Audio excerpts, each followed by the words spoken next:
on est tout le temps rivé sur nos téléphones. Donc maintenant, on va parler avec Philippe Terrier de La Low-Tech n'est pas un retour à la caverne.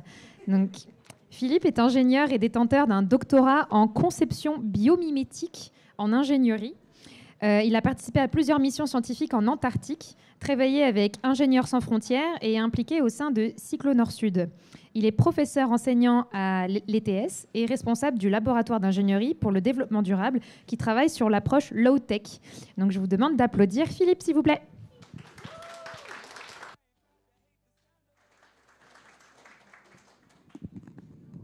Merci. Donc, le mythe que je vais essayer de démonter ce soir, c'est que la low-tech, ce n'est pas un retour à la caverne, contrairement à ce que peut-être certains d'entre vous pensez. On va voir. J'ai amené un peu de matériel qui n'est pas très low-tech. Est-ce que vous avez déjà essayé de réparer des équipements qui traînent chez vous? Peut-être que vous ne les avez pas ouverts, mais si vous les ouvrez, à l'intérieur, il peut y avoir des trucs de ce type-là. Puis là, si vous n'avez pas de formation là-dedans, vous vous demandez où est le problème. Ou peut-être des appareils comme ceux-ci, qui, à un moment, par magie, ne fonctionnent plus. On les secoue, ils remarchent un peu, puis après, ils ne marchent plus. Quand on essaye de réparer tous ces objets-là, je ne sais pas, dans votre quotidien, si vous avez essayé à main levée, est-ce qu'il y en a qui ont essayé d'ouvrir des appareils en ayant débranché la prise avant? Est-ce que ça a été un succès? Ça refonctionne après?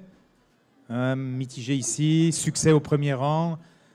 Bon, quand ce n'est pas un succès, où est-ce que ça finit? Où est-ce que ces appareils terminent leur vie? Oui, aux poubelles, au site d'enfouissement, c'est ça, c'est là la fin de la vie de ces appareils-là. D'ailleurs, petite parenthèse, la semaine prochaine, c'est la semaine québécoise de réduction des déchets, parce que vous savez qu'on produit des déchets. S'il y a bien quelque chose qui est en croissance, là, à part le système économique, il y a aussi la production de déchets. C'est 21 tonnes par minute au Québec de déchets qui rentrent dans les sites d'enfouissement. 21 tonnes par minute. C'est fou, hein? Parce que les déchets, résidus de construction, ça pèse lourd, ça va dans les dépotoirs, on remplit les dépotoirs et puis on verra bien ce qu'on fera plus tard. Ça sera peut-être un gisement pour les générations futures.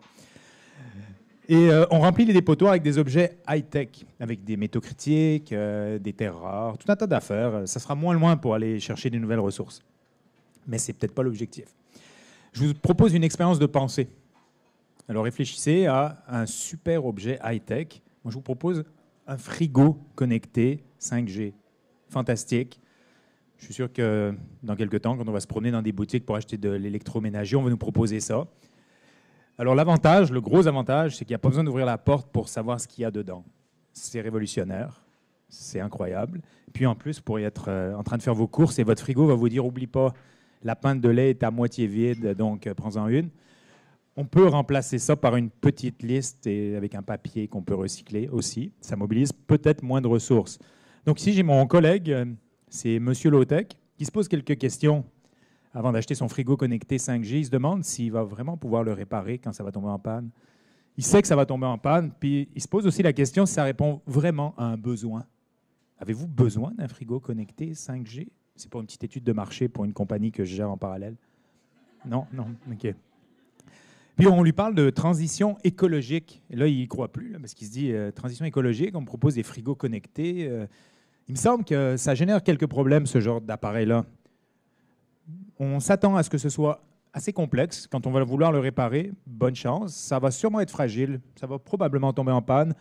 Puis, dans une ère de transition écologique, où on a besoin de beaucoup de métaux précieux, de terres rares, il faut aller toujours plus loin, toujours plus creux pour en trouver. Est-ce que c'est la bonne application de mettre ça dans un frigo pour savoir si la pinte de lait est à moitié pleine ou à moitié vide? Il y a des impacts environnementaux. Concevoir ça, ce n'est pas gratuit. Ben, ce n'est pas gratuit quand on l'achète aussi. On se rend compte que c'est de plus en plus coûteux. Le faire réparer, ça va être un aria, puis peut-être que ce ne sera même pas réparable et ça finira comme tout le reste au site d'enfouissement, sûrement à très courte échéance. C'est rapidement obsolète. Donc ça, c'est le classique du schéma des objets high-tech. À l'autre bout du spectre, vous avez tous des objets low-tech chez vous, des objets qui durent depuis des années, puis c'est un échantillon d'un produit que vous connaissez bien. Je pense que vous reconnaissez le produit complet juste en voyant ça. C'est ce qu'on appelle couramment un vélo. Et quand la chaîne est rouillée, c'est assez facile, avec quelques outils, quelques petits solvants, de réussir à redonner une vie pour encore 20 ans à cet appareil. Donc les objets low-tech, en général, c'est assez simple de conception, c'est simple à entretenir, on comprend comment ils marchent, On est capable d'intervenir pour assurer une longue durée de vie, donc c'est réparable, c'est durable, ça minimise les impacts environnementaux, on ne mobilise pas beaucoup de métaux précieux, ça honore la fonction que ça doit honorer. Pas besoin que ce soit plus compliqué que ça. Mais pourquoi tous ces objets high-tech qu'on a chez nous, qu'est-ce qui fait en sorte qu'ils vont répondre à certaines caractéristiques classiques des objets high-tech, c'est-à-dire souvent non réparables? On ouvre et on ne peut pas faire grand-chose à moins de se lancer dans une investigation complexe, puis d'avoir accès à du matériel complexe et de savoir un peu plus que la moyenne des gens comment ça fonctionne. Donc, les caractéristiques de ces objets, c'est qu'ils sont habituellement peu réparables, ou le coût de la réparation dépasse le coût d'achat d'une nouvelle unité, donc personne ne répare.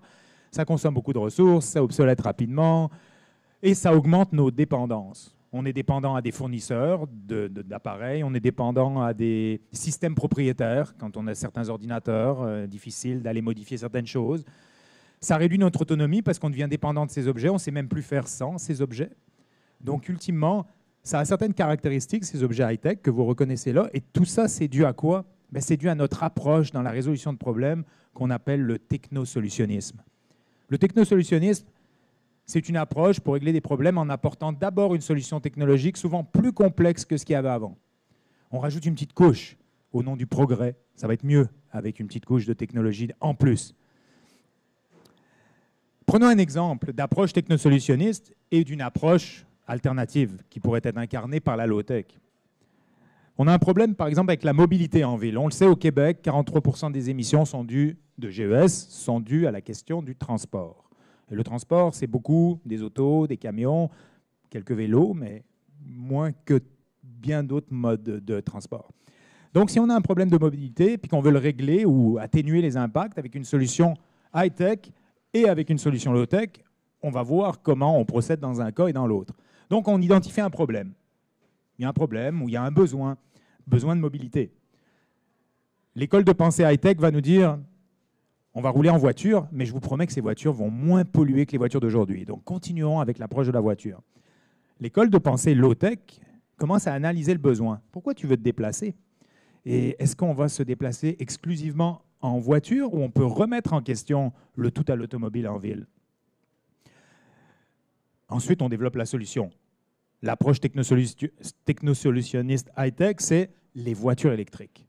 Voilà la solution au problème de mobilité en ville. L'approche low-tech, c'est on pourrait se déplacer moins et différemment.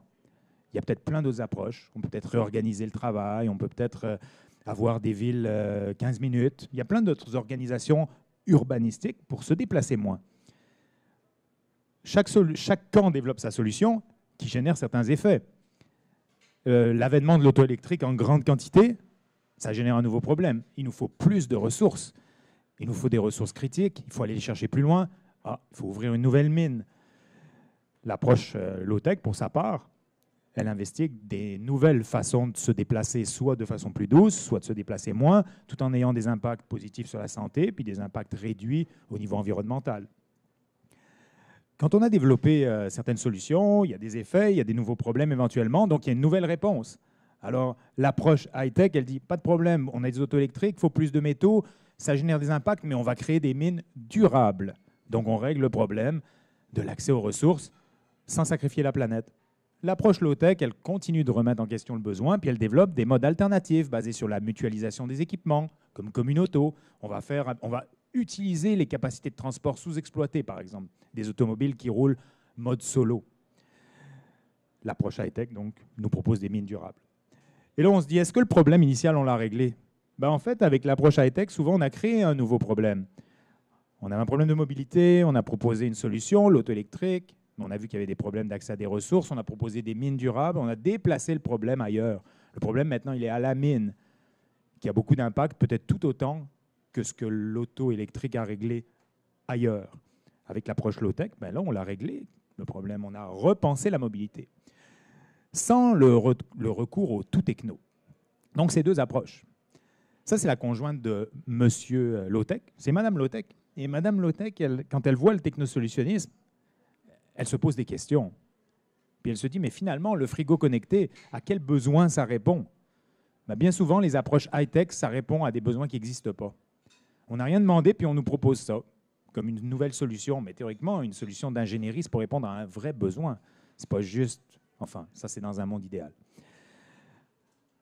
Madame Low-Tech, elle se pose toujours d'autres questions. Elle se dit, peut-être que mon frigo super connecté high-tech, il vient de créer des nouveaux problèmes, il a peut-être déplacé le problème ailleurs, il a peut-être empiré la situation. Ça consomme toujours plus de ressources, comme je vous l'ai dit.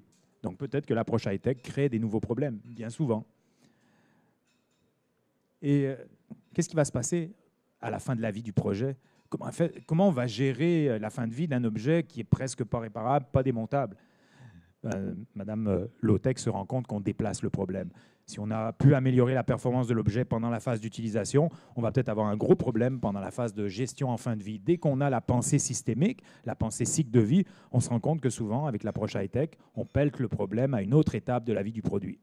Soit c'est à l'extraction, soit c'est à la phase de gestion de fin de vie, soit c'est la phase d'utilisation pas réparable.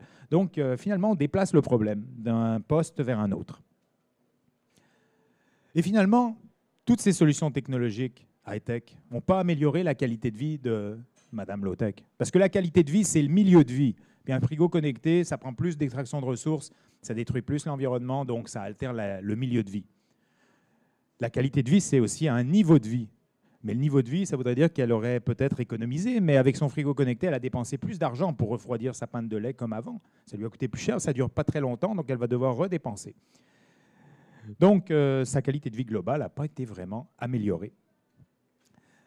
Mais pourquoi est-ce qu'on est pris dans cette logique-là? Comment ça se fait que ce n'est pas plus encadré pour pas qu'on converge toujours vers des solutions high-tech quand il n'y en a pas besoin?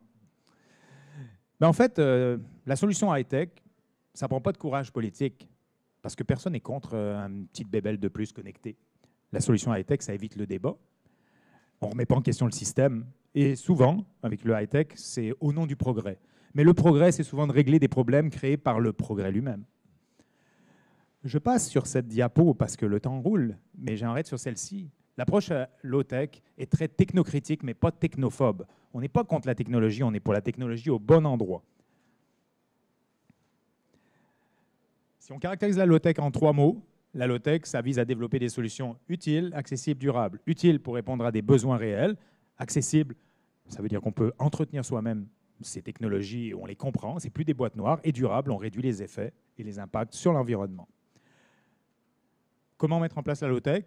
Généralement, par une approche d'abord dans la sociosphère, on se réorganise. Ensuite, par une approche basée sur les réponses de la biosphère, par exemple l'approche biomimétique.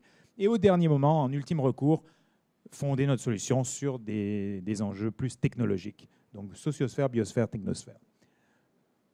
Comme le temps a été très limité, je pense que je vais arrêter là. Il restait... Bon, je vais aller sur la diapo de synthèse.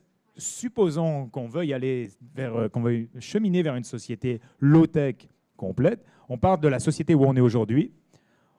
On a une approche très technocritique de la façon dont on fait les choses.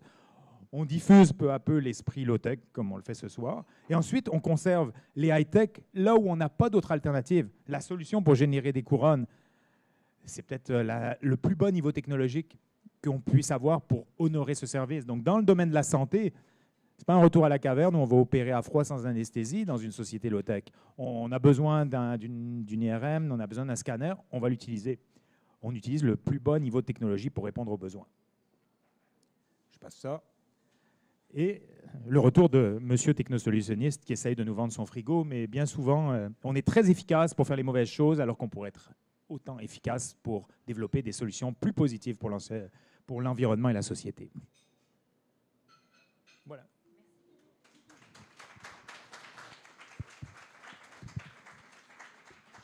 OK. Alors, est-ce qu'on a des questions ici sur la low-tech? Super, j'en ai une.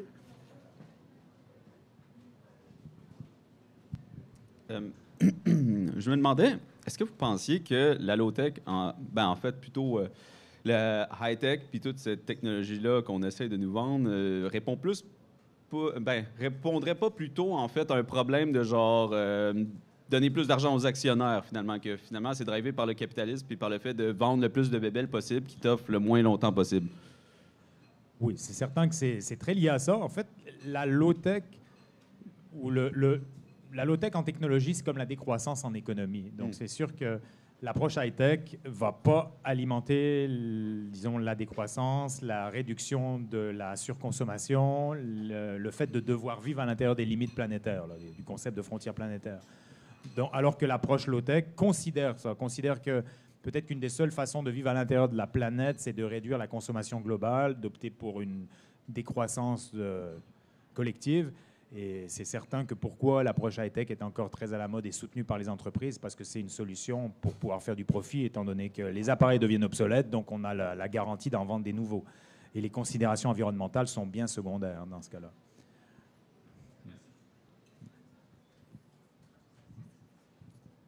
Merci beaucoup pour la présentation. Vous nous avez nommé rapidement la biosphère puis le biomimétisme.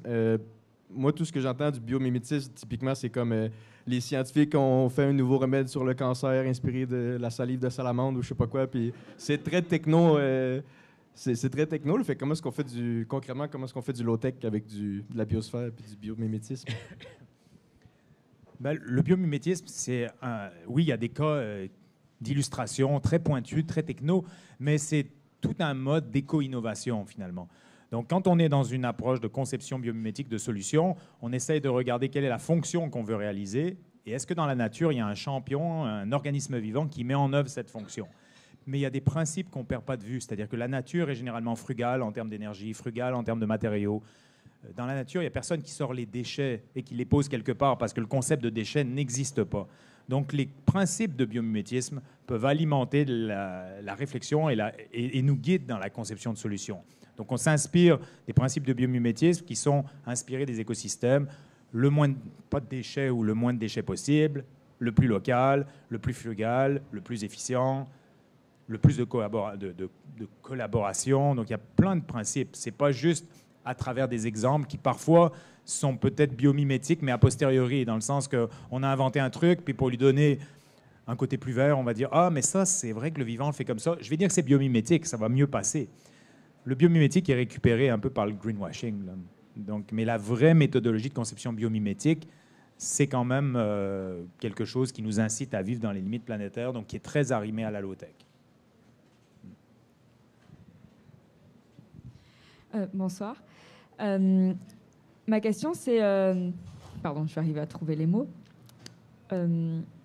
Pour la surconsommation de high-tech, souvent, on parle de l'obsolescence aussi programmée de ce qu'on achète. Est-ce que dans ce cas, ça, c'est quelque chose qui est vrai? Que l'obsolescence programmée existe? Oui. Oui, tout le monde l'a expérimenté. Vous imprimez, au bout d'un moment, l'imprimante s'arrête. Qu'est-ce qui se passe? Juste qu'on a décidé que ça s'arrêtait à 12 533.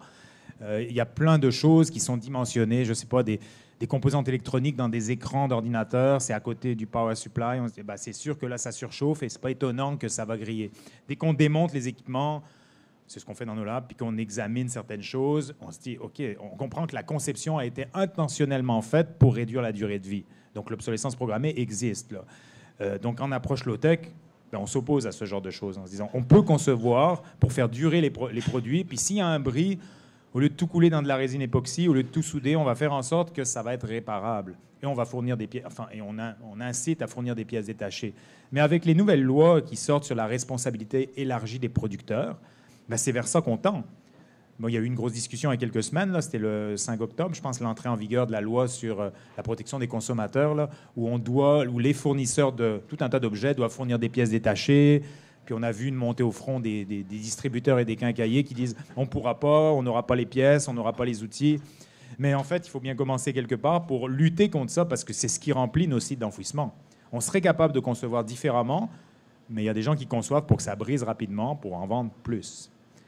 Mais ça pourrait être complètement différent. Ça, c'est du domaine du possible. Oui, merci pour ta présentation. Je me demandais, dans notre quotidien, est-ce qu'il y a des actions concrètes qu'on peut prendre pour favoriser un mode de vie qui est plus low-tech, selon vous? Oui, donc on peut se former un peu à essayer de comprendre nos technologies. Il y a tout le temps des alternatives qui existent quand on choisit un objet. Quand on choisit une sécheuse, une laveuse, Parfois, il y en a qui sont truffés de... Je sais pas, j'ai un ami qui a acheté une laveuse, c'était marqué qu'il y avait l'IA qui intervenait quelque part. En tout cas, c'est marqué IA dessus. Puis je lui ai demandé après, est-ce que son linge était plus propre que l'ancienne laveuse? Non. Est-ce qu'il ressort plié? Non. Donc, on achète une laveuse entre un modèle sans IA, un modèle avec IA, un modèle truffé de boutons, un modèle plus simple. Ben, c'est le choix des objets qu'on consomme aussi. Après, on peut se former pour essayer de comprendre comment ça marche.